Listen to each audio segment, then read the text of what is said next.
The gavel had barely struck when the silence fell, sharp, heavy, almost suffocating. Judge Emmet Sullivan leaned back in his chair, his eyes wide, his jaw fixed, as though the very air in the courtroom had turned to ice. Every spectator held their breath, waiting for him to speak, but no words came. Instead, the tension grew unbearable, a storm that hovered just above breaking. And at the center of it all was Jasmine Crockett, her gaze steady, her presence unshaken, her proof laid bare on the table before him. It was one of those moments that sears itself into history, the kind of instant that feels bigger than the courtroom, bigger than the law itself. What had she just done? What evidence could bring a man of such stature, a federal judge known for his sharp tongue and unshakable command, to absolute stillness? For a second, it seemed as if Sullivan himself had forgotten how to breathe. But to truly understand the weight of this silence, to grasp why this confrontation left even the walls of the courthouse trembling, we must rewind. Because this wasn't just about legal filings or courtroom decorum. No, this was about identity. About power. About a woman underestimated, questioned, and dismissed, now daring to confront one of the most commanding figures in American justice. Cameras clicked. Pens scratched nervously. Every soul in that room knew they were witnessing a collision of worlds, a progressive firebrand with roots in struggle and service, standing her ground against a symbol of establishment authority. The tension wasn't merely legal, it was cultural, generational, moral. And with one piece of proof, Crockett had flipped the script in a way no one expected. The whispers started in the back rows, faint at first, then spreading like sparks across dry grass. Could it be true? Did she really just outmaneuver him? A flash of fear rippled through her critics, while quiet pride stirred in those who had long believed in her fight. This wasn't simply an argument. It was a revelation. But how did we get to this point, to Judge Sullivan frozen in shock, to a courtroom gripped by disbelief? To answer that, we have to step back, retrace the path, and see the fire that was building long before this moment ever arrived. And when we do, the story only grows more explosive. This wasn't just another exhibit entered into the record, another stack of papers slid across a polished wooden bench. No, the evidence Jasmine Crockett placed before Judge Sullivan represented something far larger than the trial at hand. In that courtroom, within those stone walls heavy with history, the meaning of justice itself was being tested. Why did it matter so deeply? Because this wasn't about one woman defending herself. It was about whose voices are allowed to carry weight in America's courts. For generations, women, especially women of color, have been told their words are not enough. Their testimony discounted, their credentials picked apart, their presence tolerated but rarely celebrated. Each case, each hearing, each dismissal became another brick in a wall designed to silence. Crockett knew this. She carried it into every debate, every cross-examination, every pointed glance from the bench. And on this day, she wasn't just fighting for her credibility. She was fighting for every silenced voice. The stakes soared higher still. Because if her proof could stand, if it could cut through the old habits of dismissal and arrogance, it would expose something far more profound than a legal technicality. It would reveal the cracks in a system built on selective authority. A system that had, time and again, decided whose truths were valid and whose were not. And in that realization lay the danger. If Crockett succeeded, if her evidence struck with the force she intended, it wouldn't only rattle Judge Sullivan. It would ripple outward. It would show America that the veneer of courtroom neutrality could shatter when confronted with undeniable truth from the margins. It would show that even the most entrenched voices of authority could be forced into silence by brilliance, by precision, by sheer, unflinching courage. Justice was no longer an abstract ideal. In that moment, it was alive, fragile, pulsing. Democracy itself seemed to lean forward in its chair, listening. Because when women like Crockett step into these halls and refuse to be dismissed, it affirms that this system still has the capacity to evolve, to be reshaped by those once locked out. And so the courtroom became more than a legal chamber. It became a stage upon which America's oldest questions were rehearsed yet again. Who gets to decide the truth? Who gets to be believed? Who gets to define the rules of power? The evidence before Judge Sullivan was a blade, sharp, unyielding. But it was also a mirror, reflecting every prejudice, every assumption, every centuries-old bias still lingering in the shadows. To reject it would mean rejecting not just Crockett's voice, but the possibility of fairness itself. To accept it would mean acknowledging that power can no longer dismiss with impunity. Either way, the choice would carry consequences that stretched far beyond one ruling. As the spectators shifted uncomfortably in their seats, the gravity became undeniable. They weren't merely witnessing a dispute between attorney and judge. They were witnessing a crucible moment, the kind that could either reinforce old hierarchies or ignite new possibilities. Crockett's allies saw it, her critics feared it, and Sullivan himself, frozen, unblinking, seemed to feel its weight pressing down on his shoulders. And then came the whisper, barely audible, but chilling nonetheless.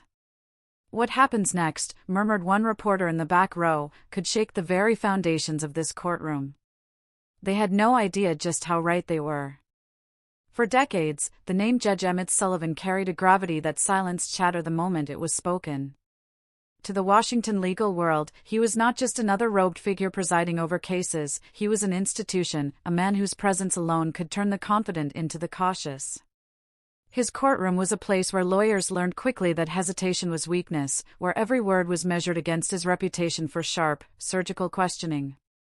He had been forged in the fire of Washington politics, appointed at a time when the Capitol was reshaping its identity after turbulent decades. Colleagues spoke of his relentless preparation, his ability to slice through legal arguments like a scalpel through fabric, leaving nothing but bare threads exposed. Lawyers entering his courtroom carried themselves differently. They braced themselves for what many called the Sullivan stare, that piercing look over his glasses that could unravel a carefully rehearsed argument in seconds. And for years, that stare commanded both respect and fear.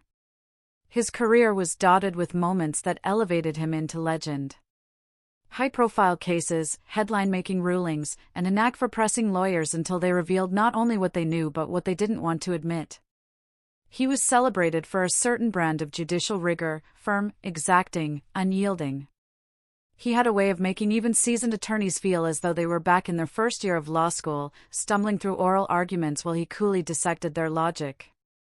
Yet behind the accolades, there was something more complicated.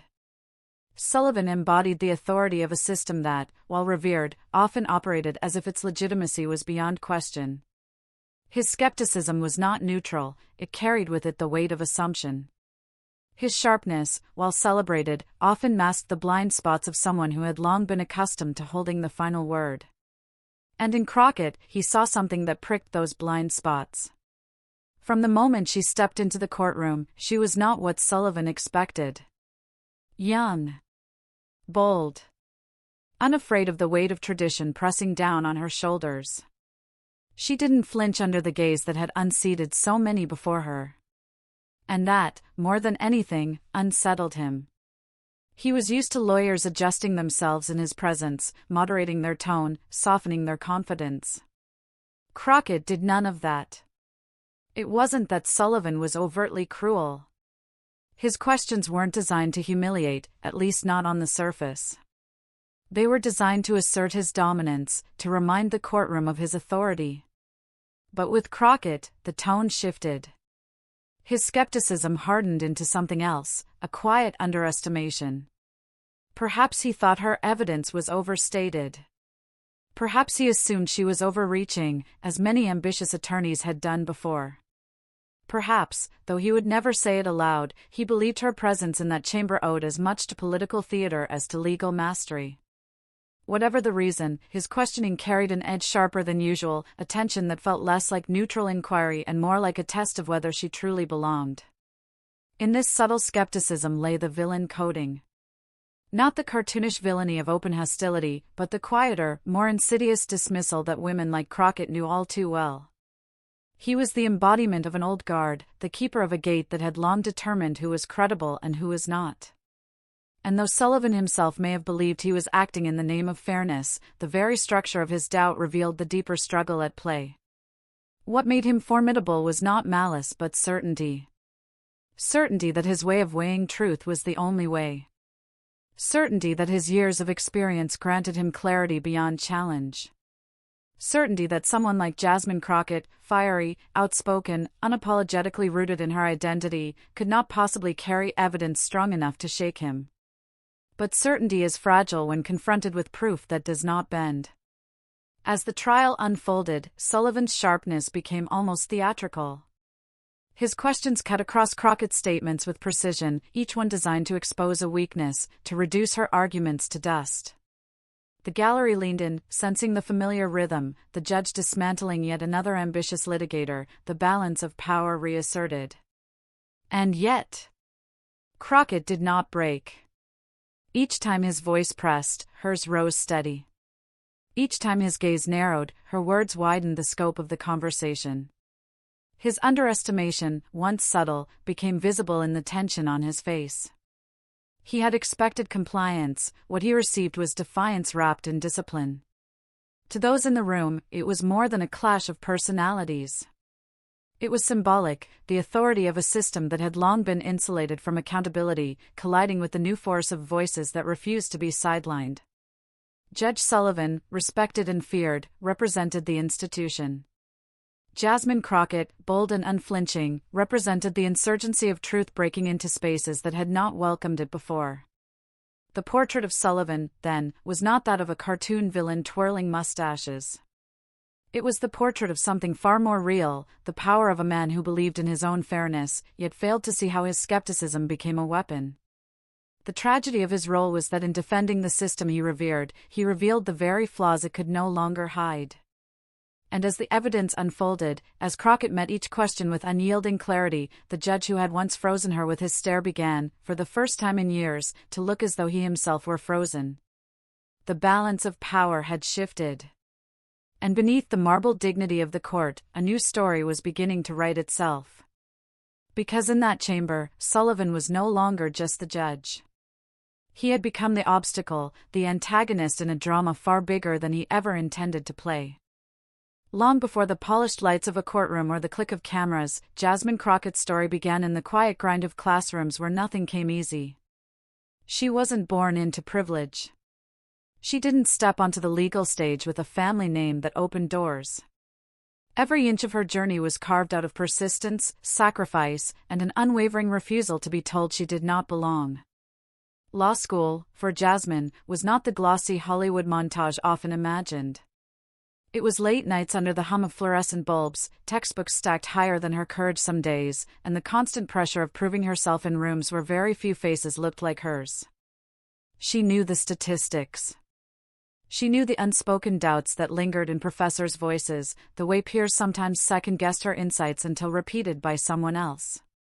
And she also knew the weight of carrying not just her own dreams, but the expectations of communities who saw in her a chance, maybe their only chance, to have someone fight for them in spaces that had ignored them for too long. There were moments that tested her resolve. The crushing debt, the exhaustion, the relentless comparison to peers whose paths seemed easier. But Jasmine turned each obstacle into fuel. If she couldn't outspend her classmates, she would outwork them. If she couldn't inherit connections, she would build them with sweat and credibility. Every exam, every case brief, every late-night study session was not just practice, it was rehearsal for a life that demanded resilience. It wasn't long before she discovered her calling wasn't in the quiet corners of legal theory but in the fire of advocacy. She was not the type to hide behind technicalities or retreat into detached analysis. Jasmine had a voice, and she intended to use it. She gravitated toward causes others dismissed as too political or too controversial. Civil rights cases. Women's rights cases. The kind of fights where the odds were stacked and the victories, if they came, were hard-earned. Her first cases were small by the standards of the legal establishment but monumental for the people whose lives they touched. Tenants facing unlawful evictions. Workers exploited by employers who assumed they had no recourse. Women silenced in workplaces where power protected predators. She threw herself into these battles with a ferocity that earned her both admiration and criticism. Some praised her courage.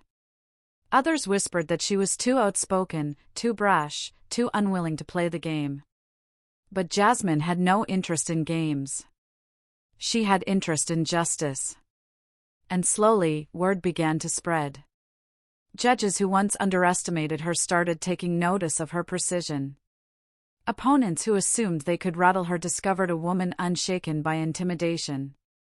Her advocacy was not just about the cases she won, it was about the dignity she restored to those who felt invisible. She made it clear, both in her words and her presence, that the law was not the property of the powerful. It belonged to the people. Every step along the way prepared her for something bigger. The resilience built in law school taught her how to carry herself under pressure. The nights of exhaustion taught her how to push forward when energy ran dry. The early cases fighting for ordinary people taught her that the most powerful voices often come from those who have been denied a seat at the table. And perhaps most importantly, Jasmine understood that courage was not the absence of fear, it was the decision to speak even when your voice trembled. She carried that understanding into politics, into advocacy on larger stages, into the relentless work of making change not just one case at a time but through systemic reform. Every room she entered, she carried the weight of those she represented. She never forgot the tenants, the workers, the women, the people whose battles often went unheard unless someone like her lifted them into the light. To her supporters, Jasmine was more than a lawyer or a politician. She was proof. Proof that resilience could shatter ceilings. Proof that identity was not a weakness to be hidden but a strength to be wielded. Proof that courage, when paired with preparation, could shake even the firmest pillars of power. And all of it, the sleepless nights, the bruising battles, the victories and the losses, led her here. To this courtroom. To this moment. For Jasmine, facing Judge Sullivan was not just about evidence on paper. It was about something deeper. It was about walking into a space where history weighed heavily against women like her and daring to stand unflinching. It was about showing that resilience forged in struggle could match the skepticism of an authority who had underestimated her from the start. As she stood, evidence in hand, the echoes of her journey rippled beneath her every word. She was no longer just the young woman struggling through law school. No longer just the advocate hustling from one small case to the next. She was the culmination of every fight, every doubt overcome, every voice she had chosen to defend when others would not. She embodied dignity because she had known indignity. She embodied courage because she had known fear. She embodied resilience because she had walked through fire and refused to be burned. And yet, in that chamber, under the watchful gaze of Judge Emmet Sullivan, none of her past victories could shield her from the reality of the present. This was not just another trial. It was a proving ground. A crucible. A test of everything she had built her life upon. For all her preparation, for all her triumphs, there was still the lingering question that no resume or reputation could answer. Could she withstand the stare? Could she hold her ground when the man known for dismantling even the most seasoned attorneys turned his gaze directly on her? All of that, the rise, the resilience, the hard-won dignity, would be tested when the judge turned his gaze on her. The silence in the courtroom was fragile, like glass ready to shatter. Judge Sullivan leaned forward, his eyes narrowing with the precision of a man who had spent decades dissecting arguments until nothing but raw truth remained. His voice, steady yet edged with skepticism, cut through the air. "Ms. Crockett," he began, each syllable deliberate, "are you certain this evidence is not merely circumstantial? Are you asking this court to leap to conclusions based on fragments rather than facts?" The words hung heavy. Gasps rustled faintly from the gallery. For many, this was the moment they came for. Sullivan, the formidable interrogator, locking horns with a rising advocate who dared to step into his arena. Jasmine did not flinch. She inhaled slowly, her eyes fixed on the judge, her voice clear. "Your Honor, this is not speculation. These are documented records. Records that speak not just to one person's actions, but to a pattern. A deliberate pattern that undermines the very principles this court is sworn to uphold." Her words were firm, but the judge was not easily swayed. His eyebrows arched, as if daring her to continue. He pressed harder. "A pattern, Ms. Crockett," he repeated, his tone sharpening. Patterns are convenient interpretations. Courts deal with facts. If you strip away your interpretation, what remains? Where is the certainty? Where is the undeniable proof? The tension thickened. Spectators leaned forward in their seats, some biting their lips, others exchanging glances that carried equal parts awe and worry. To them, it was more than legal sparring. It was a duel of willpower, of intellect, of presence. Jasmine's heartbeat drummed, but her voice betrayed none of it. "The proof is in what cannot be ignored," she replied. "Taken individually, each piece may seem small. But together, Your Honor, they reveal intent. Intent matters. And when intent undermines justice, it is this court's duty to confront it, not excuse it." The words rang bold, almost defiant, and for a moment the gallery felt a pulse of energy. But Sullivan was relentless. He leaned back in his chair, folding his hands, his stare never wavering. "Intent is slippery, Ms. Crockett. Intent is argued, debated, twisted. I ask again, what certainty can you give this court that you are not overreaching?" A hush fell. The challenge was clear. He was questioning not just her evidence, but her judgment, her credibility, her right to command the space. Jasmine steadied herself. She thought of the countless times she had been underestimated, spoken over, doubted. She thought of the nights she spent poring over every line of evidence, preparing for precisely this barrage. And she let the conviction in her chest pour into her words. "Your Honor," she said, her voice resonant now, "certainty is not found in silence. It is not found in looking away when the pieces do not fit neatly. Certainty is found in the courage to see the truth, even when it challenges us. These records are not fragments. They are warnings. And this court has a choice, to confront them or to let them slip into the shadows. History will remember which path you choose." The gallery stirred. A wave of murmurs rippled, quickly silenced by a stern glance from the bailiff. But the impact was felt. The duel was not one-sided. Jasmine was holding her ground, refusing to bend. Still, the pressure mounted. Every question from Sullivan was a hammer blow, every answer from Jasmine a shield raised just in time. Back and forth they went, his skepticism clashing with her resolve, his authority pressing against her defiance. And though she did not falter, each exchange left its mark. The weight of the judge's stare bore down, the scrutiny intensified, and the courtroom felt less like a chamber of law and more like a battlefield where reputations and futures were on the line. By the time Sullivan paused, the silence was electric. Every spectator was caught in the gravity of the clash, every heartbeat in the room aligned with the rhythm of their duel. Jasmine stood tall, unbroken, but the unspoken question lingered in the air: how much longer could she withstand the unrelenting storm? Because the judge wasn't finished. Not yet. And the next strike promised to cut even deeper. The air in the courtroom was heavy with expectation. Judge Sullivan had just finished his barrage, his words echoing like thunderclaps, each one daring Jasmine Crockett to slip, to stumble, to surrender her ground. The tension seemed unbearable, until she leaned forward, gathering her papers with the calm precision of someone who knew the moment she had been waiting for had finally arrived. Her voice, steady and deliberate, cut through the stillness. "Your Honor, with respect, you've asked for certainty. Allow me to give it to you." The gallery went silent. Even the rustle of clothing and the creak of benches stopped, as though the room itself was holding its breath. Jasmine lifted a single folder, its surface plain, unassuming, but the weight of what it contained was anything but. She placed it gently on the desk before her. "This," she said softly, almost inviting the room to lean in, "is not speculation. It is not interpretation.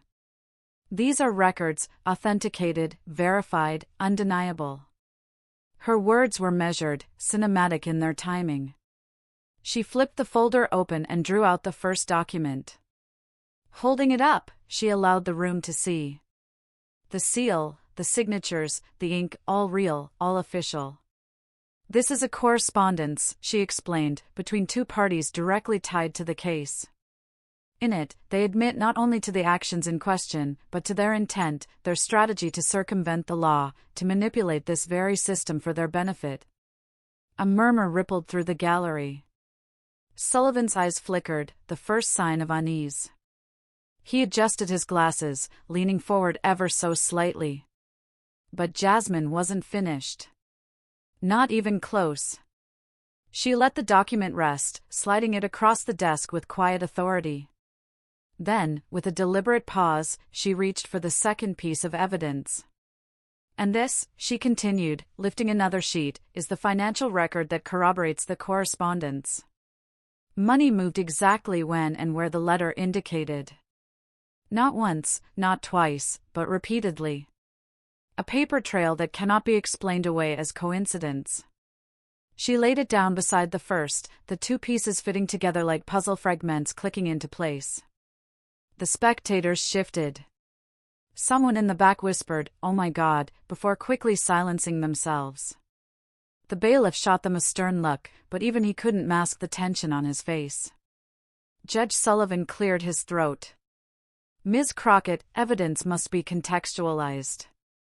Letters can be misinterpreted. Financial records can be explained." His voice was still firm, but there was something different now, a hesitation that hadn't been there before. Jasmine met his gaze without flinching. "Of course, Your Honor. Which is why there's more." She pulled the third document, this one heavier, bound in a small stack. "This is testimony. Not my words. Not my interpretation. The sworn statement of an insider, someone who participated, someone who saw and heard the intent firsthand." The moment she said it, the room seemed to implode into silence. A living witness, a voice from within the shadows of the scheme. The kind of proof even the most skeptical judge could not dismiss lightly. She placed the testimony atop the growing pile. This statement names names, confirms the records, and aligns with both the correspondence and the financial trail. 3 points of verification, all converging on one truth. Judge Sullivan shifted in his chair. His jaw tightened, his pen tapped once against the desk before he set it down. The gallery could see it, feel it, the unshakable judge was rattled. Jasmine paused, letting the silence stretch. She didn't rush, didn't overfill the moment. She allowed every eye in the room to linger on the stack of evidence, every heartbeat to quicken in anticipation. Then, she spoke again, her tone low but charged with conviction. "Your Honor, this is not a matter of fragments. It is not guesswork. It is a pattern only if you call a confession, a bank record, and a sworn testimony a pattern. But what I call it, is the truth." The words landed like a gavel strike. For a long beat, no one moved. The courtroom was a tableau of frozen disbelief. The judge's lips parted, as if to speak, but no words came. The authority that once seemed untouchable now looked shaken, his dominance dented by the precision of her reveal. Jasmine, however, was far from done. She leaned closer to the microphone, her eyes unwavering. "And there's one final piece, Your Honor. Because I know this court demands certainty. So let me offer it in full." From the folder, she drew a small device, a USB drive sealed in an evidence bag. She held it up for all to see. "This contains the recordings," she said, her voice rising just enough to carry to the farthest row. "Not transcripts. Not summaries. The actual conversations. The words of those involved, in their own voices, describing exactly what they were doing and why." Gasps erupted. The bailiff barked for silence, but it was futile. The gallery had been struck by lightning. Jaws dropped, eyes widened, hands flew to mouths in disbelief. Even Judge Sullivan, ever the master of composure, could not disguise the flicker of shock that crossed his face. His hand gripped the armrest of his chair, his throat tightening as he swallowed hard. The courtroom froze. Every second stretched long and heavy, the kind of silence that tells you nothing will ever be the same after it breaks. Jasmine set the USB gently on the desk, as though it were a weapon she had just disarmed and placed before the world. Her voice softened, but her words carried more power than any shout. "This is certainty, Your Honor. Undeniable, unshakable, unfiltered truth. And it is before this court now, demanding to be heard." The drama was complete. The duel of wills had reached its crescendo. Where once Sullivan's skepticism loomed like a fortress, Jasmine's brilliance had cracked it wide open. He leaned back, eyes fixed on the evidence that seemed to grow heavier by the second. The gallery, breathless, could only watch, knowing they had witnessed something rare, a moment where courage eclipsed authority, where a young advocate stood against the weight of power and refused to bow. And though the trial was not yet over, though questions remained to be asked and arguments to be made, one truth was undeniable: Jasmine Crockett had turned the tide. The courtroom froze. Jaws dropped. And for the first time, the great Judge Sullivan looked less like the immovable figure of law, and more like a man struggling to comprehend the brilliance unfolding before him. Because in that moment, the balance had shifted. And everyone in the room knew it. The courtroom adjourned in stunned silence, but the silence didn't last long. By the time Jasmine Crockett stepped outside, the world beyond those walls had already erupted. Clips of her counterattack were online within minutes, snatched from livestream snippets and cell phone recordings.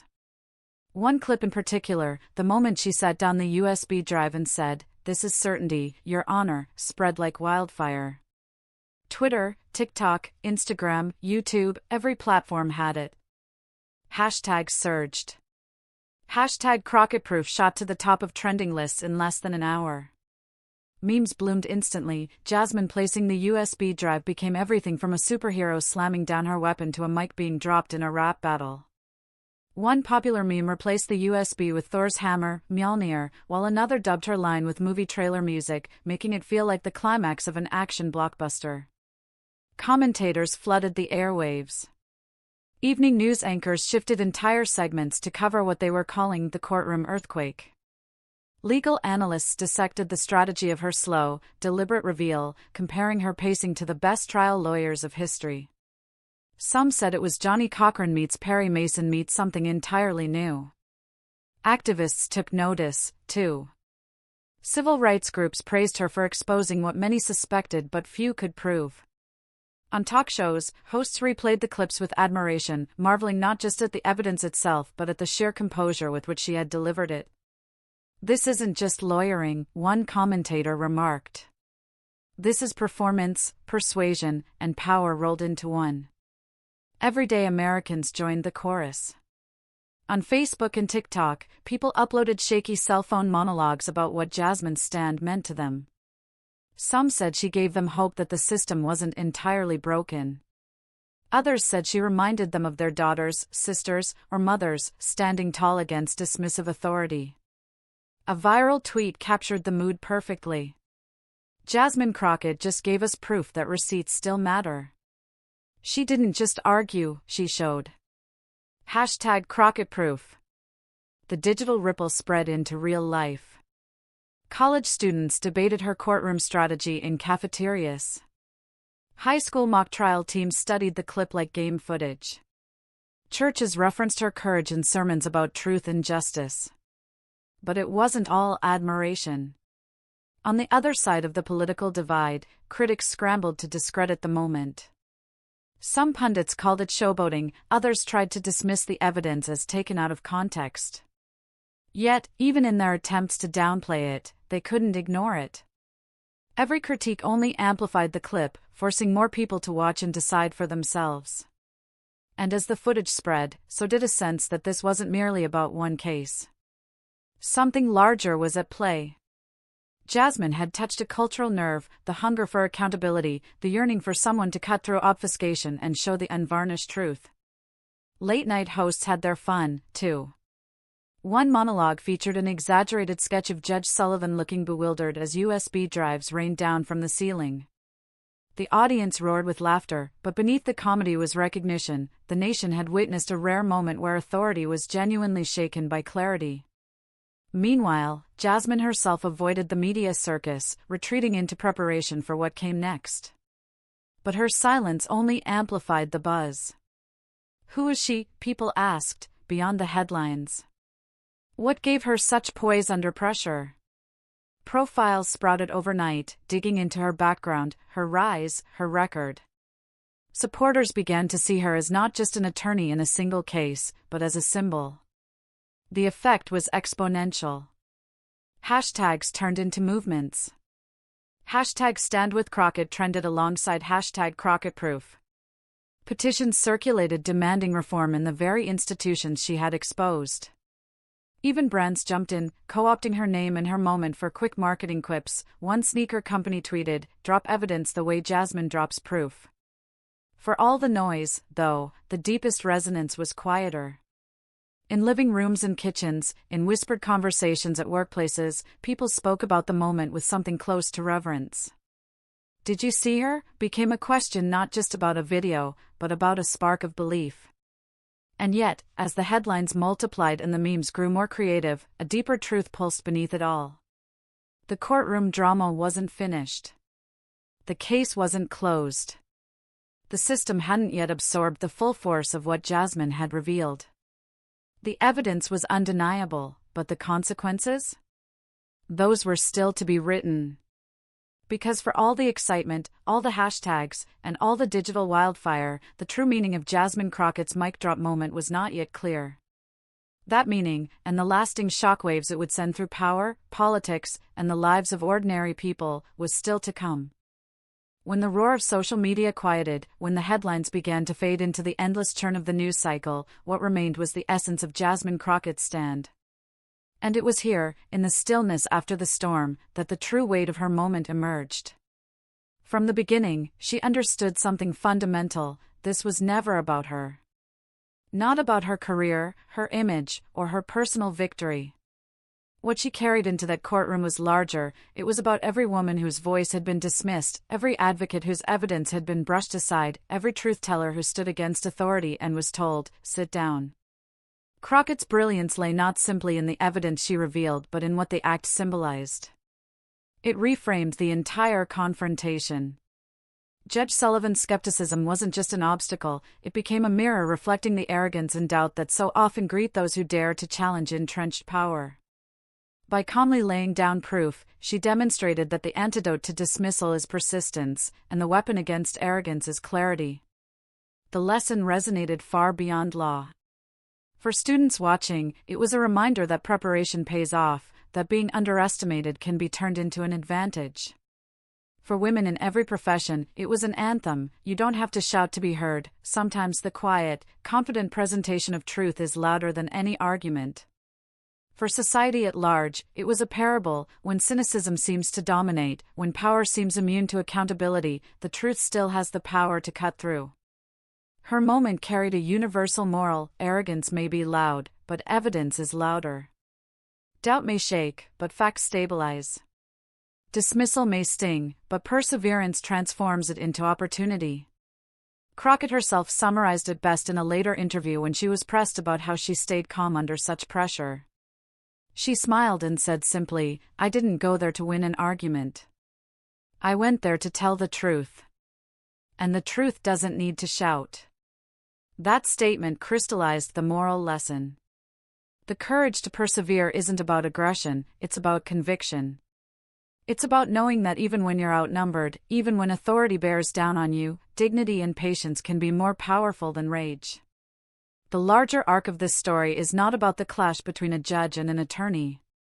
It is about the timeless battle between arrogance and truth, between authority and accountability, between skepticism and perseverance. And Crockett's victory, quiet, deliberate, undeniable, offers a roadmap for anyone facing those battles in their own lives. It's tempting to see the moment as cinematic, as if it belongs only in a courtroom drama. But the moral endures in everyday life. When a worker confronts an unfair boss, when a student proves their worth despite being underestimated, when a parent fights for their child's rights, the principle is the same. Truth, when carried with dignity, silences arrogance. Perseverance, when rooted in courage, always prevails. In the final analysis, the courtroom scene will be remembered not just for the evidence dropped, not just for the frozen expression on Judge Sullivan's face, but for what it revealed about power and resilience. Crockett didn't just win a point, she illuminated a principle. The world needs such reminders, especially in times when noise and bluster seem to dominate public life. Her act was a quiet thunderclap, echoing a simple but eternal truth: brilliance silences arrogance, and truth always cuts through doubt. And so the story resolves not with victory declared, but with a lesson planted, one that will outlast the memes, the hashtags, and the viral clips. In the end, Jasmine Crockett's stand is a reminder to us all: when you walk with perseverance, when you hold to dignity, when you anchor yourself in truth, you already carry the strongest proof you'll ever need. That is the moral. That is the resolution. And that is why her moment will never truly fade. We began with a frozen image, Judge Emmet Sullivan, silent, eyes wide in disbelief. The courtroom paused, history holding its breath. That moment wasn't just about one exchange between a judge and an attorney, it was about truth rising above doubt, about dignity dismantling arrogance. And now, as we return to that opening scene, we see it clearly for what it was: a triumph not of power, but of proof. Jasmine Crockett didn't win by shouting. She didn't win by matching arrogance with arrogance. She won by standing steady, by trusting her preparation, and by letting the evidence speak louder than any doubt cast her way. That is why the courtroom froze. That is why the world leaned in. And that is why her moment will be remembered, not as a clash, but as a revelation. Because this story is bigger than Crockett, bigger than Judge Sullivan, bigger than one trial. It's about us. About everyone who has ever been told they weren't enough, who has been underestimated, doubted, dismissed. Her victory is a reminder that courage under fire isn't just possible, it's powerful. So here's where you come in. If you believe in courage under fire, if you believe truth still matters in a world full of noise, then don't let this story stop here. Share it. Let someone else feel the surge of inspiration. And if you want more stories of resilience, of voices that rise against doubt and prove their worth, then subscribe and stay with us. Because the battle between arrogance and truth is ongoing. And every time truth prevails, the world changes, one courtroom, one voice, one act of courage at a time.